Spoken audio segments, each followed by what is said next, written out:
കേരളത്തിൻ്റെ ചരിത്ര ജനവിധി എന്താണെന്നറിയാൻ ഇനി ഒരൊറ്റ നാൾ കൂടി കാത്തിരുന്നാൽ മതി. മെയ് 4 രാവിലെ പെട്ടി പൊട്ടിച്ച് വോട്ടെണ്ണൽ തുടങ്ങിക്കഴിഞ്ഞാൽ തന്നെ ആദ്യ മണിക്കൂറിൽ ഫലസൂചന അറിയാൻ കഴിയും.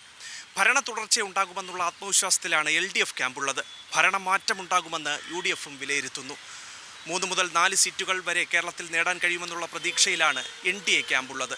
അവസാന മണിക്കൂറിൽ ജനം എന്താണ് ചിന്തിക്കുന്നത്, എങ്ങനെയാണ് കണക്ക് കൂട്ടുന്നത്, ആരധികാരത്തിലെത്തുമെന്നുള്ളതാണ് പ്രതീക്ഷിക്കുന്നത്.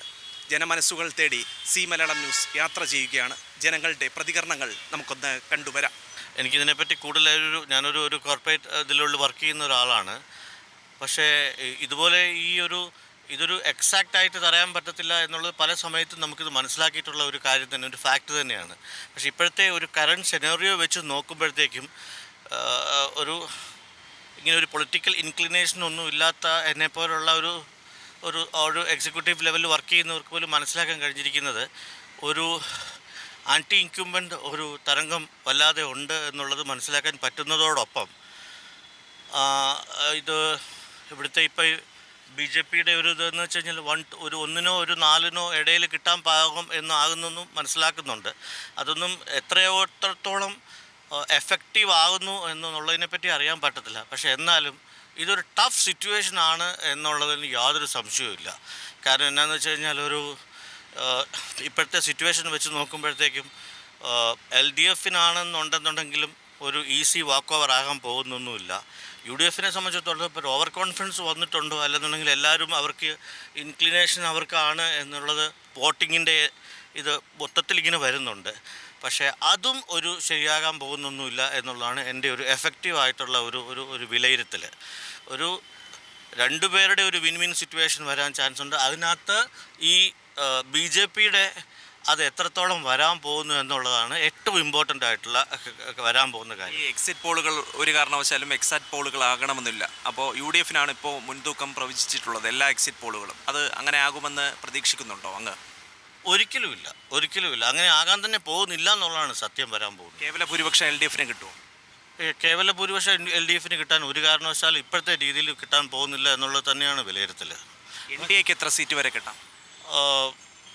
എനിക്ക് അതൊരു എക്സാക്റ്റ് ആയിട്ടൊന്നും പറയാനുള്ള ഒരു വ്യക്തിയോ ഒന്നും. തിരുവനന്തപുരത്ത് നേമത്തും കഴക്കൂട്ടത്തും ഒക്കെ വാശിയേറിയ മത്സരമാണ് നടന്നത്. എന്തായാലും ഒരു കാര്യം ഷുവറാണ്, ഈ പറഞ്ഞ പോലത്തെ ഒരു വലിയ മൃഗീയമായ ഭൂരിപക്ഷം ഒന്നും വരാൻ പോകുന്നൊന്നുമില്ല. ഒരു തൂക്കസഭയ്ക്കുള്ള സാധ്യതയുണ്ടോ? വന്നേക്കാം. സാധ്യതയെപ്പറ്റിയൊന്നും പറയുന്നൊന്നുമില്ല. കാരണം എനിക്ക് അതിനെപ്പറ്റിയൊന്നും അങ്ങനത്തൊന്നും പറയാനുള്ള പക്ഷേ എന്നാലും ഈ പറഞ്ഞ പോലെ LDF അങ്ങ് ഒത്തിരി പുറകെ പോകാനും ചാൻസ് ഒന്നുമില്ല. ഒരു 4, 5, 6 ഒക്കെ ഒരു വ്യത്യാസത്തിൽ വരാൻ ചാൻസ് കാണുന്നുണ്ട്. പക്ഷേ ഇതിനകത്ത് BJPയുടെ ആ ഇമ്പോർട്ടൻസ് ആണ് ഏറ്റവും. കേരള നിയമസഭയിൽ അക്കൗണ്ട് തുറക്കുമോ ഇല്ലയോ? തുറക്കുമെന്നുള്ളത് യാതൊരു സംശയവും ഇല്ല. 2, 3 ഒക്കെ കിട്ടാൻ ചാൻസ് ഉണ്ട്. നിയമത്തോ കിട്ടും. പക്ഷേ എന്നാലും അതൊരു ഡിസിസീവ് ആണ് അവർ ഇനി അത് മാനിക്കേണ്ടി വരും, യാതൊരു സംശയവും. 4 പെട്ടി പൊട്ടിക്കുമ്പോൾ അറിയാം. തീർച്ചയായിട്ടും അറിയാം. പക്ഷേ ഇതൊരു ഇതാണ്. ഇതിൽ കുറേ കാര്യങ്ങളൊക്കെ വീണ്ടും തീരുമാനിക്കപ്പെടാൻ പോവുകയാണ് നമ്മുടെ ഈ കറണ്ട് ഇതിൽ വരാൻ തോന്നുന്നു എനിക്ക് തോന്നുന്നു. LDFനെ പ്രതീക്ഷിക്കുകയാണ്. LDF വൈകുമെന്നാണ് വിശ്വാസം. 10 കൊല്ലം ഭരിച്ച് വലിയ നാശമൊന്നും ഉണ്ടാക്കിയിട്ടില്ല. ചില തെറ്റുകുറ്റങ്ങൾ പറ്റിയിട്ടുണ്ട്, എന്നാലും വലിയ നാശമൊന്നും ഉണ്ടാക്കിയിട്ടില്ല. അതുകൊണ്ട് LDF അധികാരത്തിൽ വയ്ക്കുമെന്നാണ് പ്രതീക്ഷ. എത്ര സീറ്റുകൾ അങ്ങനെയാണ്? ഒരു 85 സീറ്റ് കിട്ടുമെന്നാണ് പ്രതീക്ഷ. ഷുഗറായിട്ട് BJP കൂടിപ്പോയോ 2 സീറ്റിൽ വരാൻ സാധ്യതയുണ്ട്. ഒന്ന് പാലക്കാട്, ഒന്ന് നേമവും. അങ്ങനെയൊന്നും വലിയ ഇതൊന്നുമില്ല. കടകംപള്ളി ജയിക്കേണ്ട സാധ്യത കാണുന്നു. നേമത്തെ ശിവൻകുട്ടിക്ക് ചാൻസ് ഉണ്ട്. എന്നാലും ഇത് ചന്ദ്രശേഖർ നിൽക്കണോണ്ട് ചിലപ്പം കൊണ്ടുപോയതില്ല. അതിലൊന്നും കണക്കൊന്നും ഒരു കാര്യമില്ല. ജനം നിശ്ചയിക്കണല്ലേ നടക്കൂ. ജനത്തിൻ്റെ മനസ്സറിയാൻ പറ്റൂലല്ലോ. LDF ചെയ്തിട്ടുള്ളത് 85% നല്ല കാര്യങ്ങളാണ്. 85% നൽകണം എന്നാണ് എൻ്റെ ഇത്. ഒരു അവസരവും കൂടെ അവർക്ക് കൊടുക്കണം. അവർക്ക് ഈ ഫിഷറീസിൻ്റെ പെൻഷൻ, ക്ഷേമ പെൻഷൻ, വാർദ്ധക്യ പെൻഷൻ, അത് പോയിട്ട് മറ്റേ ആശുപത്രികളുടെ കാര്യങ്ങൾ, ഇതൊക്കെ ഏകദേശം 80% കറക്റ്റാണ്. പിന്നെ തലക്കനം കൂടുതലെന്ന് പറയാം, അത് ഓരോ മനുഷ്യൻ്റെ ഇതാണ്. അത് പറഞ്ഞിട്ട് കാര്യമില്ല. പല മനുഷ്യൻ പല വിധമാണ്, അതിനെ പറഞ്ഞിട്ട് കഴിയുന്നില്ല. എൽ ഡി എഫിനെ നോക്കി കൊടുത്തോളം ആദ്യം കോവിഡ് സമയത്ത് തന്നെ നല്ലവണ്ണം ഫൈറ്റ് ചെയ്തിട്ടുണ്ട് ജനങ്ങൾക്ക് വേണ്ടി, നല്ലവണ്ണം ഫൈറ്റ് ചെയ്ത ഒരു ഗവൺമെൻറ്റാണ്. അത് കഴിഞ്ഞിട്ട് വീണ ജോർജ് വന്നിട്ടും ചില ബാധകൾ ഉണ്ടായിട്ടുണ്ട്, വലിയ കുഴപ്പമൊന്നും ആരോഗ്യ മേഖലയുമായി ബന്ധപ്പെട്ട് വലിയ വിമർശനങ്ങളൊക്കെ ഉണ്ടായ കാലമല്ലേ. അതിപ്പോൾ ഒരു ഓപ്പറേഷൻ ചെയ്യുന്നത് മന്ത്രി ചെന്നാണോ ചെയ്യുന്നത്? ഒരു ഡോക്ടറെ കൈപ്പിഴവ് പറ്റുന്നതിന് മന്ത്രി എന്തോന്ന് പഴിച്ച് എല്ലാം സംഭവിച്ചിട്ടുണ്ട്, അവരുടെ കാലത്ത് കൂടുതൽ സംഭവിച്ചിട്ടുണ്ട്. എന്നാൽ ആരോഗ്യ മേഖല പൊതുവേ ഒരു 80% നല്ല രീതിയിലാണ് പോയിക്കൊണ്ടിരിക്കുന്നത്. എല്ലാ ആരോഗ്യ മേഖലയിലായാലും ശരി. നിസ്സാരം കോസ്റ്റൽ ഏരിയക്കകത്തുള്ള ഏത് ആശുപത്രി എടുത്താലും അവിടെ കംപ്ലീറ്റ് നല്ല രീതിയിലാണ് പോകുന്നത്. കുറ്റം പറയത്തക്ക വിധത്തിലുള്ള ഒരു കാര്യവും എൽ ഡി എഫിനെ പറ്റിയില്ല. അങ്ങനെയൊന്നുമില്ല. ചെയ്ത കാര്യങ്ങൾ ആകെ നല്ലത് ചെയ്യുന്നു അവരെ പറ്റിയേ പറയും. ഞാൻ അങ്ങനെ അനുഭവിയൊന്നുമില്ല. CPM 18 മാസം ഈ ക്ഷേമ പെൻഷൻ വരെ മുടക്കിയിട്ട് ഉമ്മൻചാണ്ടി ഗവൺമെൻറ് ഇത് കംപ്ലീറ്റ് കൊടുത്ത് ഒരു പൈസ പോലും കൊടുക്കാനില്ലാതെ ഫിഷറീസിന് ഇതിനൊക്കെ കംപ്ലീറ്റ് തീർത്ത ഗവൺമെൻറ്റാണ് LDF ഗവൺമെൻറ്. വികസന പ്രവർത്തനം ചെയ്തിട്ടുണ്ട്. പാലങ്ങളായാലും ശരി, റോഡുകളായാലും ശരി, മറ്റുള്ള വീട് പണികളായാലും ശരി, എല്ലാം സമന്തരമായിട്ട് ഇത് തന്നെ നടത്തിയിട്ടുണ്ട്, വികസനം നടത്തിയിട്ടുണ്ട്. തൊഴിൽ മേഖലയിലായാലും ശരി, ഈ തട്ടുമേഖലയിൽ ഇവിടെ വഴിയോര കച്ചവടക്കാർക്കായാലും ശരി, അതേ അറിയാൻ പറ്റൂ, അല്ല അറിയാൻ പറ്റില്ല. എന്തായാലും 85% വോട്ട്, 85 സീറ്റ് പിടിക്കുമെന്നാണ് ഫുള്ളായിട്ട്. അല്ലാതെ ഈ എക്സിറ്റ് പോളൊന്നും നമ്മൾ ഒന്നും നോക്കിയിട്ട് കഴിയില്ല. UDF ബൈ ചാൻസ് ജയിക്കണമെങ്കിൽ ഉടുപ്പുകൾ വലിച്ചു വെക്കും. അല്ലാതെ തോന്നാണ് എനിക്കാവണം. VD സതീശനുണ്ട്, KC വേണുഗോപാലുണ്ട്, പിന്നെ അത് കഴിഞ്ഞിട്ട് പിന്നെ ഒരാളുണ്ട് സണ്ണി ജോസഫ്. ഇങ്ങനെ ഒരുപാട് ആളുകളുണ്ട്. അവർക്ക് മുഖ്യമന്ത്രി സ്ഥാനത്ത് ഇപ്പോഴേ അടിയിടന്നുകൊണ്ടിരിക്കുകയാണ്. ഒറ്റ മുഖ്യമന്ത്രിയുള്ളൂ, പിണറായി വിജയൻ. ചങ്കൂറ്റത്തോടെ നിന്ന് വകയില്ല, ഞാൻ തന്നെ മുഖ്യമന്ത്രിയെന്ന്. അത് ഇവർക്ക് കഴിയാത്തതാണ്. അല്ലെങ്കിൽ ഇവർ ഈ ഇന്ത്യക്ക് സ്വാതന്ത്ര്യം കിട്ടി ഇവിടെ എന്താണ് വികസനം വന്നത്? മഹാത്മാഗാന്ധിജി പറഞ്ഞിട്ടുള്ള കോൺഗ്രസിനെ പിരിച്ചുവിടാനാണ് പറഞ്ഞിട്ടുള്ളത്. ആ കോൺഗ്രസ് വെച്ചുകൊണ്ട് വോട്ട് പിടിച്ച് കോടിക്കണക്കിന് പണം ഉണ്ടാക്കി പള്ള വീപ്പിച്ച് കഥകിന് തച്ചിട്ടുകൊണ്ട് നടക്കുകയാണ്. ഇതൊന്നും പറഞ്ഞിട്ടൊരു കഥയില്ല. നല്ല ഒരു ഗവൺമെൻറ് 10 കൊല്ലം കൊണ്ട് കാഴ്ച വെച്ചത് LDF ആണ്. നല്ലൊരു ഗവൺമെൻറ്റുമാണ്. വീണ്ടും അവർ തന്നെ അധികാരത്തിൽ വരും.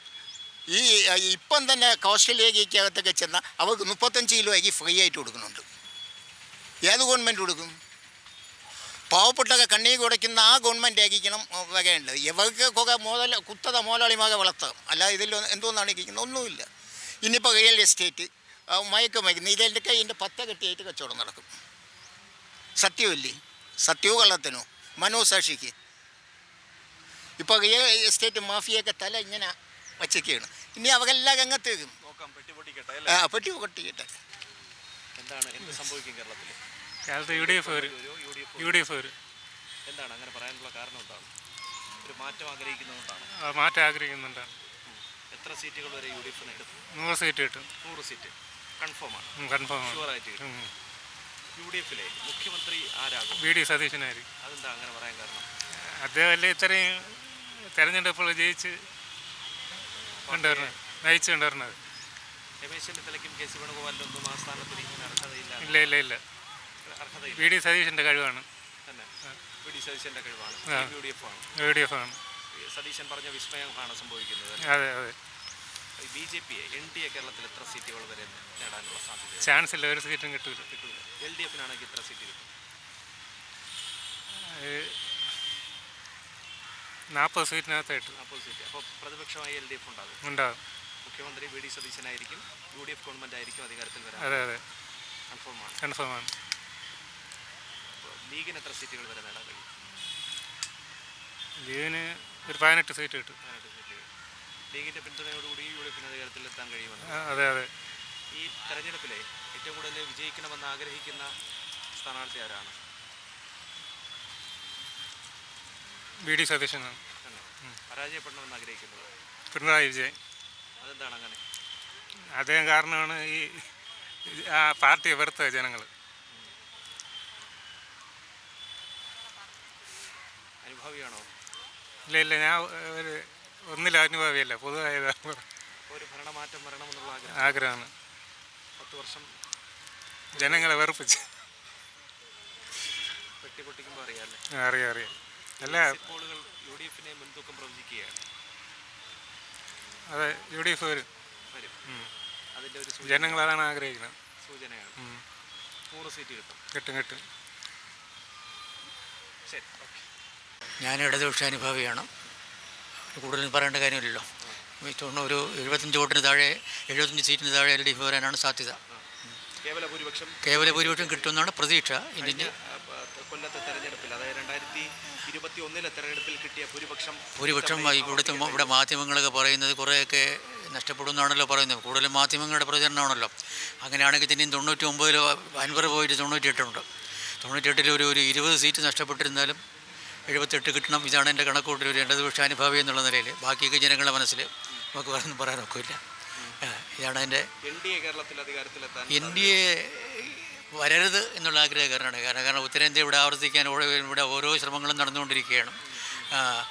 നന്ദഗോപം ജനസമിതിയുടെ തൊട്ട് അങ്ങോട്ട് ഏറ്റവും ലേറ്റസ്റ്റ്. അങ്ങനെ ഉത്തരേന്ത്യ ആവർത്തിക്കാനുള്ള എല്ലാ ശ്രമമുണ്ട്. ഒരു സീറ്റ് കിട്ടിയാൽ അവർ 10 ആക്കും. ഒരു സീറ്റ് കിട്ടിയാൽ 10 ആക്കും. ഒരു സീറ്റ് NDAക്ക് കിട്ടരുത് എന്നുള്ള അഭിപ്രായക്കാരനാണ് ഞാൻ. വട്ടിയൂർക്കാവ് ഒരു സംശയമില്ല, VK പ്രശാന്ത് പുഷ്പം പോലെ ജയിച്ചു വരും. നേമത്ത് പൈസ വാരി എറിഞ്ഞൊക്കെയാണ്. പൈസ വാരി എറിഞ്ഞൊക്കെയാണ്. അദ്ദേഹത്തിന് ഈ പൈസയ്ക്കൊന്നും ഒരു പുല്ല് വിലയും നമ്മുടെ ഇവിടെ ശിവൻകുട്ടിയുടെ നിങ്ങളെ പോലെ പൈസയ്ക്കൊന്നും ദാരിദ്ര്യമൊന്നുമില്ല. കോടിക്കണക്കിന് സംഭവം ഉണ്ട്. അവസാനം എണ്ണുന്ന ഒരു പക്ഷേ 10,000 ഇൻബ്ലോക്ക് വോട്ടുകൾ STPയുടെ വോട്ടുകളടക്കം LDFന് കിട്ടാനുള്ള സാധ്യതയില്ലേ കാണുന്നത്? STPയുടെ വോട്ട് എന്ത് പറഞ്ഞാലും LDFന് കിട്ടാൻ സാധ്യതയില്ല. കാരണം അവരുടെ പ്രചരണം അങ്ങനെയാണ്. ഇവിടെ RSSൻ്റെ വേറൊരു പതിപ്പാണല്ലോ STP എന്ന് പറയുന്നത്. അവരുടെ വോട്ട് എന്തായിരുന്നാലും LDFന് കിട്ടാൻ സാധ്യത ഞാൻ കാണുന്നില്ല. അവർ മുസ്ലിം ലീഗിൻ്റെ ഒരു ബാനറിൽ നിന്നുകൊണ്ട് അത് UDFനെ കൺട്രോൾ ചെയ്യാനുള്ള ഒരു ശ്രമത്തിലാണ് അവർ പോകുന്നതെന്നാണ് സാധാരണക്കാരൻ മനസ്സിലാക്കുന്നത്. വിജയിച്ച് കയറി കഴിഞ്ഞിരുന്നാൽ അതിന് 5 കൊല്ലം അനുഭവിക്കുക. അതിനപ്പുറം വേറെ ഒന്നുമില്ല. 5 കൊല്ലം അനുഭവിക്കുക. അതായത് 2011-16 ഏറ്റവും അവസാനം സന്തോഷ് മാധവന് ഇവിടെ ഏക്കർ കണക്കിന് ഭൂമി പതിച്ചു കൊടുക്കാൻ തീരുമാനിച്ച പ്രസ്ഥാനമാണ് UDF എന്ന് പറയുന്നത്. ഒന്നും വേണ്ട, ഈ 5 കൊല്ലം തികച്ച് പോകില്ല. കാരണം തമ്മിലടിച്ച് 11 ഒരു സംശയമുണ്ട്. 11 കാരണം ഓരോരുത്തരും ഇങ്ങനെ കുപ്പായം തെച്ചു കാത്തിരിക്കുകയാണ്. കോർപ്പറേഷൻ ചെയർമാൻ, മറ്റേത് മറിച്ചത്, മന്ത്രി, മുഖ്യമന്ത്രി എന്നും പറഞ്ഞുകൊണ്ട് അവിടെ ഒന്നും പറയേണ്ട കാര്യമില്ല. 2011-16 കുറച്ചെങ്കിലും പറ്റായിരുന്നു. അത് കാലം കുറേ മാറിയിട്ടുണ്ട്. ഈ UDFന് ചെറിയ ഭൂരിപക്ഷം വല്ലതുമാണെങ്കിൽ അതിന് മുമ്പ് എന്നെ അടിച്ച് പിരിഞ്ഞു പോകും. VDRC KC 3 പേരാണ് മുഖ്യമന്ത്രി സ്ഥാനത്ത്. അല്ല, അതിപ്പോൾ ഞാൻ പറഞ്ഞില്ലേ, മുഖ്യമന്ത്രി സ്ഥാനത്തേക്ക് അവർക്ക് ആഗ്രഹിക്കാനുള്ള സാധ്യതകളൊക്കെ ഉണ്ട്. കാരണം ഈ നമ്മുടെ VD സതീശന് എന്തുകൊണ്ടാണ് അങ്ങനെ ഒരു പ്രത്യേക പർട്ടിക്കുലർലി അങ്ങനെ ഒരു ചർച്ച വരാൻ കാരണം? കോൺഗ്രസിൻ്റെ രാഷ്ട്രീയം അതാണ്. കോൺഗ്രസിൻ്റെ സംസ്കാരവും രാഷ്ട്രീയവും അതാണ്. അധികാര കസേര എന്നുള്ളതാണ്. അങ്ങ് കേൾക്കുമ്പോൾ പിണറായി അധികാര കസേരയിൽ ഇരുന്നില്ല എന്നൊക്കെ. അത് പക്ഷേ അതേപോലെയല്ല. ഈ തമ്മിലടിച്ച് ചൂടും പിരിഞ്ഞിരുന്നാലും കുഴപ്പമില്ല, എനിക്ക് മുന്നോട്ട് വരണമെന്നുള്ള. ഇപ്പം തന്നെ നമുക്കറിയാമല്ലോ, 4 സുധാകരൻ വല്ല വിധത്തിലും മാറി. സണ്ണി ജോസഫിന് ആരും മൈൻഡ് ചെയ്യുന്നില്ല. സണ്ണി ജോസഫ് ഒരു മന്ത്രി അവിടെ പേരാവൂർ ജയിച്ചു വരുമെന്നുള്ള ഒരു സംശയമാണ്. ജയിച്ചിരുന്നാൽ പോലും ഒരു സാധാ മന്ത്രി അതിനപ്പുറമില്ല. ചീഫ് മിനിസ്റ്റർ എന്ന് പറയുന്നത് ഈ ഒരു 3 പേരും തന്നെയാണ്.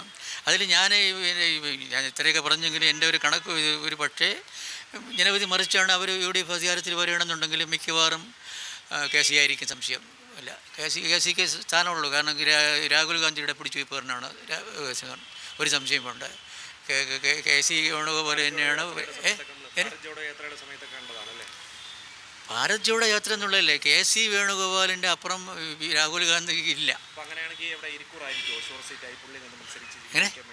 എങ്ങനെ അതിനെക്കുറിച്ച് ഞാൻ ചിന്തിച്ചിട്ടില്ല. KC വേണുഗോപാൽ തന്നെയായിരിക്കും. UDFന് അധികാരം കിട്ടുന്നുണ്ടെങ്കിൽ KC വേണു. കാരണം ഹൈക്കമാൻഡ് എന്നൊക്കെ പറഞ്ഞാൽ ലോ കമാൻഡാണെങ്കിൽ പോലും ഹൈക്കമാൻഡ് എന്ന് പറയുന്നതാണ് അവസാനം തീരുമാനം. ഇപ്പം നമുക്ക് കർണാടകത്തിൽ അറിയാം. ഇപ്പോൾ അവിടെ നമ്മൾ 2.5 കൊല്ലം കഴിഞ്ഞപ്പോഴത്തേക്ക് ശിവശങ്കറും ശിവകുമാറും മറ്റേ അദ്ദേഹമായിട്ട് ഡെയിലി പാര വെച്ചുകൊണ്ടിരിക്കുകയാണ്. പക്ഷേ ഹൈക്കമാൻഡിൻ്റെ സപ്പോർട്ട് എന്ന് പറയുന്നത് നിലവിലുള്ള മുഖ്യമന്ത്രിക്കാണ്. അതേപോലെ കേരളത്തിലെ നിലവിലെ മുഖ്യമന്ത്രി ഒരു സംശയം വേണ്ട KC വേണുഗോപാലിന് തന്നെയായിരിക്കും ചാൻസ്. ഞാനൊരു രാഷ്ട്രീയ വിശേഷണമൊന്നുമല്ല. സ്വാഭാവികമായിട്ടും ഒരു ട്രെൻഡ് ഒരു ട്രെൻഡ് മലയാള മനോരമ, മാതൃഭൂമി ഉൾപ്പെടെയുള്ള ഇവിടുത്തെ ഞാൻ ചോദിച്ചു ഇവിടുത്തെ ഏത് ചാനലുകൾ കാണണം? ദേശാഭിമാനിയോ കൈരളിയോ പോയിട്ട് ചാനലുകൾ ഉൾപ്പെടെ ദേശീയ ഏജൻസികൾ ഉൾപ്പെടെ UDF അനുകൂല ട്രെൻഡ് പ്രവചിക്കുന്നു. അല്ല, ഒരാൾ പറയുമ്പോൾ മറ്റുള്ളവർ ആവർത്തിക്കും. ഒരാൾ പറയുമ്പോഴത്തേക്കും മറ്റുള്ളവർ തന്നെ ആവർത്തിച്ചുകൊണ്ടിരിക്കുകയാണ്. ഇവിടെ മനോരമ തലകുത്തിന് നിന്നിട്ടും പറയുന്നു 69 LDF വരുമെന്ന്. തലകുത്തിന് അവർ UDF വേണ്ടിയിട്ട് പരമാവധി ശ്രമിക്കുന്നുണ്ട്. പക്ഷേ എങ്കിലും അവരുടെ കണക്കൂട്ടിൽ ഹരിച്ചു നോക്കുമ്പോഴത്തേക്ക് 69 സീറ്റോളം കിട്ടുന്നുണ്ട്. പിന്നെ ഈ പറഞ്ഞ എങ്കിലും അവസാനത്തെ ഇതെന്നുള്ള ജനങ്ങളുടെ മനസ്സിലിരിപ്പാണ്. അവർ ജനങ്ങൾ 10 കൊല്ലത്തെ വിധി ഭരണം മോശമാണെന്ന് തോന്നുകയാണെങ്കിൽ ചെയ്യട്ടെ, കുഴപ്പമില്ല. കഴിഞ്ഞ തെരഞ്ഞെടുപ്പിൽ 99 സീറ്റ് നേടി ഇടതുപക്ഷ അധികാരത്തിൽ വരുമെന്ന് ഈ എക്സിറ്റ് പോളുകൾ, സർവേകൾ ഇല്ല, ആരും പറഞ്ഞില്ല. എം മണി ഉൾപ്പെടെ, നമ്മുടെ ശൈലജ ടീച്ചർ ഉൾപ്പെടെ, മിനിസ്റ്റർ, പഞ്ചായത്ത് മന്ത്രി ഉണ്ടല്ലോ, അദ്ദേഹത്തിൻ്റെ പേരെന്തോന്നു, പഞ്ചായത്ത് വകുപ്പ് മന്ത്രിയായിരുന്നു തൃത്താല രാജേഷ് ഉൾപ്പെടെ 32 പേരെ ലിസ്റ്റ് എടുത്ത് പറഞ്ഞാണ് ഇവർ തോക്കുമെന്നാണ് പറഞ്ഞത്. അപ്പം 16-ലും 21-ലും ഇവിടുത്തെ മാധ്യമങ്ങളെല്ലാം പറഞ്ഞത് 99 സീറ്റ് കിട്ടിയപ്പോഴത്തേക്കും പറഞ്ഞത് UDF അധികാരത്തിൽ വരുമെന്ന് തന്നെയാണ് പറഞ്ഞത്. ഒരു കാര്യം മനസ്സിലാക്കേണ്ടത്, ഈ താങ്കളുടെ മാധ്യമത്തിൻ്റെ രീതി എന്തെനിക്കറിയില്ല, ഇവിടെ 90% മാധ്യമങ്ങൾ പ്രതിപക്ഷത്തിനേക്കാളും ഈ കോൺഗ്രസിനെ നിലനിർത്തുന്ന ഇവിടുത്തെ മാധ്യമങ്ങളാണ്. പ്രതിപക്ഷത്തിനേക്കാളും ഇപ്പോൾ മുസ്ലിം ലീഗിനെ, കോൺഗ്രസിനെ പോയി അപേക്ഷിച്ച് അവരെക്കാളും കുറച്ചുകൂടെ ആത്മാർത്ഥതയോടെ അതിൻ്റെ അകത്ത് കാര്യമുണ്ട്. ഇവിടുത്തെ മാധ്യമങ്ങളെന്ന് പറയുന്നത് പണ്ടത്തെ മാധ്യമമല്ല. പണ്ട് പട്ടിണി കിടന്നുള്ളൊരു പത്രാധിപർ പത്രം നടത്തിയ കാലമല്ല ഇത്. കോടിക്കണക്കിന് രൂപയുടെ ആസ്തിയും കോടിക്കണക്കിന് രൂപയുടെ കേന്ദ്ര ഫണ്ടിങ്ങും ഒക്കെ, വിശദമായിട്ട് പറയാനുള്ള സമയമില്ല, കോടിക്കണക്കിന് രൂപയുടെ കേന്ദ്ര ഫണ്ടിങ്ങും ഒക്കെ വരുന്ന ഒരു കാലഘട്ടമാണ്. അപ്പോൾ UDFനെയോ തമ്മിൽ ഭേദം തമ്മിലെന്ന് പറഞ്ഞ പോലെ കേരളത്തിൽ UDFും കേന്ദ്രത്തിൽ BJP എന്നുള്ള ആ ഒരു ധാരണ ഇവിടുത്തെ മാധ്യമങ്ങൾക്ക് എല്ലാവർക്കും ഉണ്ട്. പക്ഷേ മാധ്യമങ്ങൾ അങ്ങനെ പറഞ്ഞു കഴിഞ്ഞാൽ ജനം വിശ്വസിക്കാത്തതാണ് 21-ലെ അനുഭവം.